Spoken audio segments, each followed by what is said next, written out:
Hi guys, welcome to വീലേൻ. നമ്മുടെ ഭൂമിയിൽ വിവിധ കാലഘട്ടങ്ങളിലായി അനേക ജീവജാലങ്ങൾക്ക് വംശനാശം സംഭവിച്ചിട്ടുണ്ട്. ഏകദേശം 6 കോടി വർഷങ്ങൾക്ക് മുൻപായിരുന്നു ക്രറ്റേഷ്യസ് പലിജിൻ എക്സ്റ്റിൻഷൻ ഇവൻ്റ് നടക്കുന്നതും മണിക്കൂറിൽ 90,000 കിലോമീറ്റർ വേഗതയിൽ സഞ്ചരിച്ചു കൊണ്ടിരുന്ന ഒരു ഭീമാകാരനായ ആസ്റ്ററോയിഡ് ഭൂമിയിൽ പതിക്കുന്നതും. ഇതിനെ തുടർന്ന് ഡൈനോസോഴ്സ് ഉൾപ്പെടെ ഭൂമിയിലുണ്ടായിരുന്ന 75% ജീവജാലങ്ങളും തുടച്ചു നീക്കപ്പെടുകയും ചെയ്തു. എന്നാൽ ഉൽക്കകൾ മാത്രമല്ല ഭൂമിയിൽ ജീവജാലങ്ങളുടെ വംശനാശത്തിന് കാരണമായിട്ടുള്ളത്. ഏതാണ്ട് 45 കോടി വർഷങ്ങൾക്ക് മുൻപായിരുന്നു ഭൂമിയിലെ ജീവജാലങ്ങളുടെ കൂട്ടവംശനാശത്തിന് കാരണമായത് ബഹിരാകാശത്തു നിന്നും വന്ന ശക്തമായ ഒരുതരം വൈദ്യുത കാന്തിക തരംഗങ്ങളായ ഗാമാ-റേ ബേസ്റ്റുകളായിരുന്നു. നമ്മുടെ സ്കൂൾ പാഠപുസ്തകങ്ങളിൽ റേഡിയോ ആക്ടിവിറ്റിനെ കുറിച്ച് പഠിക്കുമ്പോൾ ആൽഫ, ബീറ്റ, ഗാമ എന്നിങ്ങനെയുള്ള 3 തരം റേഡിയേഷനുകളെ കുറിച്ച് നമ്മൾ പഠിക്കാറുണ്ട്. ആൽഫയും ബീറ്റയും മാറ്റർ പാർട്ടിക്കിളുകളാണെങ്കിൽ ഗാമ റേഡിയേഷൻ എന്നത് ഒരു തരം ഇലക്ട്രോമാഗ്നറ്റിക് റേഡിയേഷനാണ്. പ്രകാശത്തെക്കുറിച്ച് നമുക്കറിയാം. അതിനെ വൈദ്യുത കാന്തിക തരംഗങ്ങൾ അഥവാ ഇലക്ട്രോമാഗ്നറ്റിക് വേവുകൾ എന്നാണ് ശാസ്ത്രീയപരമായി നമ്മൾ വിളിക്കുന്നത്. റേഡിയോ തരംഗങ്ങൾ, മൈക്രോവേവ്, ഇൻഫ്രാറെഡ്, ദൃശ്യപ്രകാശം, ഇതുകൂടാതെ അൾട്രാവയലറ്റും എക്സ്റേയും ഗാമ റേഡിയേഷൻ എന്നിവയെല്ലാം ഈ ഇലക്ട്രോമാഗ്നറ്റിക് സ്പെക്ട്രത്തിൻ്റെ ഭാഗമാണ്. ഇതിൽ ഓരോന്നിനും അതിൻ്റേതായ ഊർജവും തരംഗ ദൈർഘ്യവുമുണ്ട്. ഇതിൽ തന്നെ തരംഗ ദൈർഘ്യം കുറയുന്നതിനനുസരിച്ച് ഊർജം കൂടുകയും ചെയ്യും. റേഡിയോ തരംഗങ്ങൾക്കാണ് ഏറ്റവും കൂടുതൽ തരംഗ ദൈർഘ്യമുള്ളത്. അതുകൊണ്ട് തന്നെ അവയ്ക്കുള്ള ഊർജവും കുറവായിരിക്കും. എന്നാൽ ഗാമ റേഡിയേഷന് തരംഗ ദൈർഘ്യം എന്നത് വളരെ കുറവായതിനാൽ തന്നെ അതിലുള്ള ഊർജം വളരെ കൂടുതലുമായിരിക്കും. ഈ ഊർജത്തിൻ്റെ അളവ് എത്രത്തോളം വലുതാണ് എന്ന് മനസ്സിലാക്കുവാനായി നമുക്കൊരു താരതമ്യവും നടത്താം. ഊർജത്തിൻ്റെ ചെറിയ യൂണിറ്റാണ് ഇലക്ട്രോൺ വോൾട്ട്. സാധാരണ ദൃശ്യപ്രകാശത്തിലെ ഒരു കണികയ്ക്ക് ഏതാണ്ട് 2 ഇലക്ട്രോൺ വോൾട്ട് ഊർജമാണുള്ളത്. എന്നാൽ നമ്മൾ ആശുപത്രികളിൽ എക്സ്റേ എടുക്കുന്ന സമയം അവിടെ ഒരു കണികയുടെ ഊർജം എന്നത് ഏതാണ്ട് 1,00,000 ഇലക്ട്രോൺ വോൾട്ട് വരെയാണ്. എന്നാൽ പക്ഷേ ഒരു ഗാമാ-റേ ബേസ്റ്റിലെ ഒരു കണികയ്ക്ക് ഏതാണ്ട് 10 കോടി മുതൽ 10,000 കോടി ഇലക്ട്രോൺ വോൾട്ട് വരെയാണ് ഊർജമുണ്ടാകാറുള്ളത്. ഈ അളവിൽ ഊർജം ഒരു കണികയിൽ മാത്രം കേന്ദ്രീകരിക്കപ്പെടുമ്പോൾ അത് വലിയ രീതിയിൽ അപകടകാരിയായി മാറുകയും ചെയ്യും.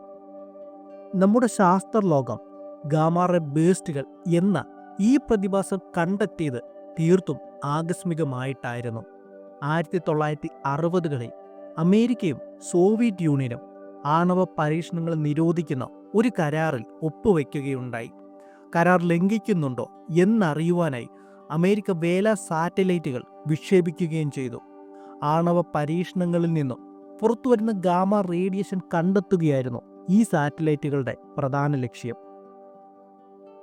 എന്നാൽ പക്ഷേ ഈ സാറ്റലൈറ്റുകൾ ഭൂമിയിൽ നിന്നല്ലാതെ ബഹിരാകാശത്തു നിന്നും വരുന്ന വിചിത്രമായ ഗാമ സിഗ്നലുകളെ കണ്ടെത്തുവാനായി തുടങ്ങി.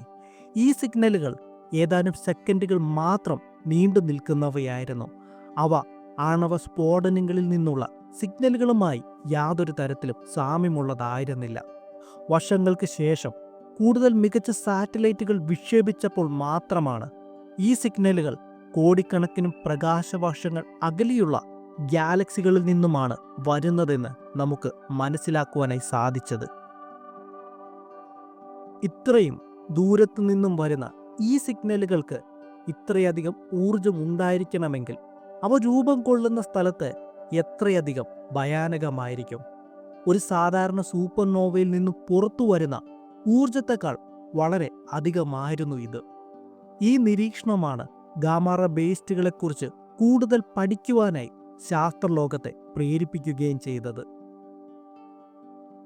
അങ്ങനെ കാലങ്ങളായി ശാസ്ത്രലോകം നടത്തിയ വിശദമായ പഠനങ്ങൾക്ക് ശേഷം 2 വിശദീകരണം അവർ മുൻപോട്ട് കൊണ്ടുവരികയും ചെയ്തു. ഒന്നാമതായി അതിവേഗം കറങ്ങുന്ന നക്ഷത്രങ്ങളുടെ മരണമായിരിക്കാം ഇതിന് കാരണമെന്നതായിരുന്നു. സൂര്യനേക്കാൾ 10 മടങ്ങ് വലിപ്പമുള്ള ചില നക്ഷത്രങ്ങൾ അവയുടെ ആയുസ്സിൻ്റെ അവസാന കാലഘട്ടത്തിൽ ഭീകരമായി പൊട്ടിത്തെറിക്കുകയും ഈ സ്ഫോടനത്തെയാണ് നാം ഒരു ഹൈപ്പർനോവ എക്സ്പ്ലോഷൻ എന്ന് വിളിക്കുന്നത്. ഈ സ്ഫോടന സമയത്ത് നക്ഷത്രത്തിൻ്റെ കേന്ദ്രഭാഗം അതീവ സാന്ദ്രതയുള്ള ഒരു ബ്ലാക്ക് ഹോളിലേക്ക് ചുരുങ്ങുകയും ചെയ്യുന്നു. ഈ നക്ഷത്രം അതിവേഗം കറങ്ങിക്കൊണ്ടിരിക്കുന്നതിനാൽ തമോഗർത്തത്തിന് ചുറ്റും പദാർത്ഥങ്ങൾ ശക്തമായി ചുഴന്നു കറങ്ങുവാനും ആരംഭിക്കുന്നു. ഈ കറക്കം മൂലം ശക്തമായ ഒരു മാഗ്നറ്റിക്കൽ ഫീൽഡ് അവിടെ രൂപം കൊള്ളുകയും ഈ കാന്തിക ക്ഷേത്രം സ്ഫോടനത്തിൽ നിന്നും പുറത്തു വരുന്ന ഊർജത്തെ എല്ലാ ദിശകളിലേക്കും വ്യാപിപ്പിക്കുവാൻ അനുവദിക്കാതെ അതിനെ ഒരു ടോർച്ചിൽ നിന്നും പുറത്തു വരുന്ന ബീം പോലെ 2 ദിശകളിലേക്കായി കേന്ദ്രീകരിക്കുകയും ചെയ്യുന്നു. ഈ 2 ശക്തമായ ഊർജത്തിൻ്റെ ബീമുകളിലാണ് ഗാമാറേ റേഡിയേഷനുകൾ അടങ്ങിയിട്ടുള്ളത്. ഈ ഊർജം ഏതാനും സെക്കൻഡുകൾക്കുള്ളിൽ തന്നെ പ്രപഞ്ചത്തിലേക്ക് അതിവേഗം സഞ്ചരിക്കുകയും ചെയ്യുന്നു. രണ്ടാമതായി ശാസ്ത്രലോകം നൽകിയ വിശദീകരണം ഇതായിരുന്നു. ഒരു പക്ഷേ ന്യൂട്രോൺ നക്ഷത്രങ്ങൾ തമ്മിൽ കൂട്ടിയിടിക്കുന്നത് കൊണ്ടായിരിക്കാം. ചിലപ്പോൾ അതിവേഗം കറങ്ങുന്ന 2 ന്യൂട്രോൺ നക്ഷത്രങ്ങൾ തമ്മിൽ കൂട്ടിയിടിക്കുമ്പോഴോ അതുമല്ലെങ്കിൽ ഒരു ന്യൂട്രോൺ നക്ഷത്രവും ഒരു ബ്ലാക്ക് ഹോളും തമ്മിൽ കൂട്ടിയിടിക്കുമ്പോഴോ GRBകൾ ഉണ്ടാകാമെന്ന് ശാസ്ത്രലോകം പറയുന്നു. ഈ കൂട്ടിയിടി 1 സെക്കൻഡിൻ്റെ ചെറിയൊരു അംശം മാത്രം നീണ്ടു നിൽക്കുന്ന GRBകൾക്ക് കാരണമായി മാറുകയും ചെയ്യാം. ഇത്തരം ഗാമാറേ ബേസ്റ്റുകളെയാണ് നാം ഷോർട്ട് GRBകൾ എന്ന് വിശേഷിപ്പിക്കുന്നതും. പ്രപഞ്ചത്തിലെ കോടിക്കണക്കിന് ഗാലക്സികളിൽ എപ്പോഴും എവിടെയെങ്കിലുമൊക്കെ ഒരു ഗാമാറേ ബേസ്റ്റ് സംഭവിക്കുന്നുണ്ടാകാം. എന്നാൽ ഈ ഊർജത്തിൻ്റെ ബീം ഭൂമിയുടെ ദിശയ്ക്ക് വരുമ്പോൾ മാത്രമാണ് നമുക്കവയെ കണ്ടെത്തുവാനും സാധിക്കുന്നത്. അമേരിക്കയുടെയും യൂറോപ്പിൻ്റെയും സ്വിഫ്റ്റ് പോലുള്ള ഉപഗ്രഹങ്ങൾ ഇത്തരം GRBകളെ നിരീക്ഷിക്കുകയും പഠിക്കുകയും പഠനങ്ങൾ നടത്തുകയും ചെയ്യുന്നുണ്ട്. ഇനി എങ്ങനെയാണ് ഒരു ഗാമാറേ ബേസ്റ്റ് ഭൂമിയെ ബാധിക്കുക? നമ്മുടെ സൗരയൂഥത്തിൽ നിന്നും വളരെ ദൂരെയുള്ള ഗാലക്സികളിലാണ് GRBകൾ സംഭവിക്കുന്നതെങ്കിൽ അതുകൊണ്ട് ഭൂമിയിൽ വലിയ രീതിയിലുള്ള നാശനഷ്ടങ്ങൾ സംഭവിക്കുവാനായി സാധ്യതയില്ല. എന്നാൽ പക്ഷേ നമ്മുടെ സ്വന്തം ഗാലക്സിയായ മിൽക്കി വേ ഗാലക്സിയിലാണ് ഒരു GRB സംഭവിക്കുന്നതെങ്കിൽ അതിൻ്റെ ബീം ഭൂമിയുടെ നേരെയാണ് വരികയും ചെയ്യുന്നതെങ്കിൽ അതുകൊണ്ടുള്ള പ്രത്യാഘാതങ്ങൾ വളരെ ദുസ്സഹനീയമായിരിക്കുകയും ചെയ്യും. ഏകദേശം 45 കോടി വർഷങ്ങൾക്ക് മുമ്പ് ഭൂമിയിലെ 80% ജീവജാലങ്ങൾക്കും വംശനാശം സംഭവിച്ച ലേറ്റ് ഒഡോഷ്യസ് മാസ് എക്സ്റ്റിൻഷൻ എന്ന പ്രതിഭാസത്തിന് കാരണം നമുക്കടുത്തുള്ള ഒരു GRB എന്നതായിരുന്നു ശാസ്ത്രലോകത്തിൻ്റെ കണ്ടെത്തലും. അങ്ങനെയൊന്ന് ഈ കാലഘട്ടത്തിൽ സംഭവിക്കുകയാണെങ്കിൽ ഒന്നാമതായി തന്നെ നമ്മുടെ ഓസോൺ പാളികൾക്ക് നാശം സംഭവിക്കും. ഭൂമിയുടെ അന്തരീക്ഷത്തിലെ ഓസോൺ പാളിയെ GRB ഏതാണ്ട് പൂർണ്ണമായി തന്നെ നശിപ്പിക്കും. ഓസോൺ പാളി ഇല്ലാതാകുന്നതോടുകൂടി സൂര്യനിൽ നിന്നുള്ള മാരകമായ അൾട്രാവയലറ്റ് കിരണങ്ങൾ ഭൂമിയിലേക്ക് നേരിട്ട് പതിക്കുകയും ചെയ്യും.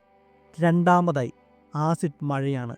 അന്തരീക്ഷത്തിലെ നൈട്രജൻ തന്മാത്രകളെ GRB വിഭജിച്ച് നൈട്രജൻ ഓക്സൈഡുകളാക്കി മാറ്റുവാൻ സാധിക്കും.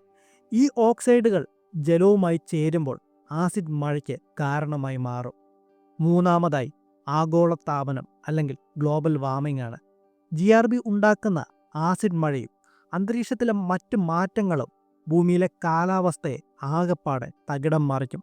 ഇത് ആഗോളതാപനത്തിന് കാരണമായി മാറുകയും ചെയ്യും.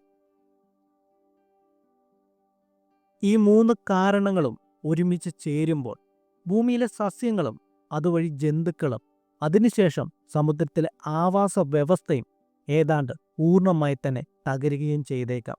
അതുകൊണ്ട് തന്നെ ഗാമാറേ ബേസ്റ്റ് എന്നത് ഭൂമിയെ സംബന്ധിച്ചിടത്തോളം ഒരു വലിയ ഭീഷണിയുമാണ്. എങ്കിലും നമ്മൾ അത്ര കണ്ട് പേടിക്കേണ്ടതുമില്ല. നമ്മുടെ ഗാലക്സിയിൽ നമ്മുടെ ഗ്രഹത്തിന് ഭീഷണിയാകാൻ സാധ്യതയുള്ള ഒരു GRB ഉണ്ടാകുവാനുള്ള സാധ്യത വളരെ കുറവാണ്. അടുത്ത 1 ദശലക്ഷം വർഷത്തിനുള്ളിൽ അങ്ങനെയൊന്ന് സംഭവിക്കാനുള്ള സാധ്യത വെറും 10% മാത്രമേ ഉള്ളൂ എന്നാണ് ശാസ്ത്രലോകം പ്രവചിക്കുന്നതും. സോ ഗാമ റേ ബേസ്ഡുകളെ കുറിച്ചുള്ള ഈ വീഡിയോ ഞാൻ ഇവിടെ അവസാനിപ്പിക്കുകയാണ്. വീഡിയോ കൺക്ലൂഡ് ചെയ്യുന്നതിന് മുമ്പ് നമ്മുടേത് വളരെ ചെറിയൊരു ചാനലാണ്. നിങ്ങളുടെ സപ്പോർട്ട് ഉണ്ടെങ്കിൽ മാത്രമേ നമുക്ക് മുൻപോട്ട് പോകാനായി സാധിക്കുകയുള്ളൂ.